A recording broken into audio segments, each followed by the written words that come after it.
Oh, kobolds, yeah.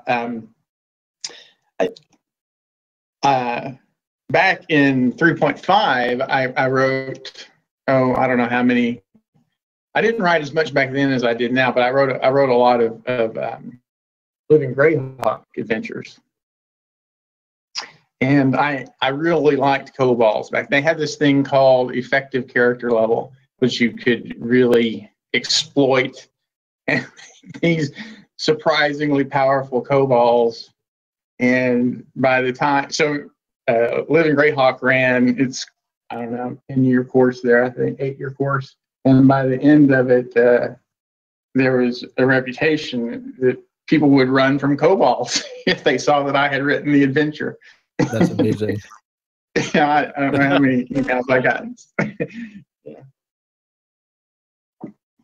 The thing was, so the way the ECL worked was kobolds, they had weak statistics and ability scores, and to make up for that, they had these things called NPC classes, which were generally weaker than player classes, of course. They were warrior, adept, commoner, and something else, expert. Yeah, but so kobold could start, like you started scaling them with 4 or 5 levels of those NPC classes, and so just like similarly in 5th edition, like at 4th level you get a feat, right? So you had a bunch of things you could do just from the fact that you were adding character levels. Once you added 5 character levels, you could do all sorts of weird things with kobolds. Most people would just say, "Oh, well, I'm just going to give him 5 levels of fighter, and away we go." But if you looked at those, like adepts had a spell list, so you could give them a couple of spells that would synergize with a couple of levels of warrior, and there might be a warrior feat associated with it, and then you could make this really surprisingly tough CR1 kobold. And yeah, so I can only imagine. Yeah, so one of the adventures I wrote was what you had in Living Greyhawk was you had regions, right? So that were that corresponded to geographic regions, and then you had the core, which could be played anywhere in the world. I wrote a couple of cores, and the cores were much more restrictive. Right?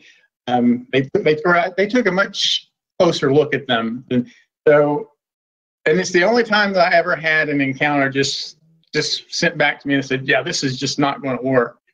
And I remember what it was so as you in 3.5, you had this thing called use magic device was a skill, right? And so one of the things that just having character levels did was it gave you access to equipment, right? Because regardless of whether it was an NPC class or a PC class, the equipment that NPCs would have was based upon their hit dice. And so I had built these kobold experts that had maxed out their use magic devices. So they were only like CR1/2. They had like 3 levels of expert, and use magic device was very similar to its skills in 5th edition in that to activate a magic device that you couldn't normally use would be a DC, a skill-based DC. So these guys had maxed out their use magic device, and they each had a wand of fireball with 1 charge left. Oh God! So they were these CR1/2 kobolds, and that each one had a 50% chance of activating his wand of fireball and sending a fireball out. It was for like 8th level characters, and Creighton Broadhurst, who was the primary editor in the core models of Greyhawk, sent back my first version and said, "This encounter just doesn't work. That's too done. It's way too exploitive." Yeah, and so and it's true. It was way too exploitive. You see a camp of kobolds. What do? I leave. Ignore them.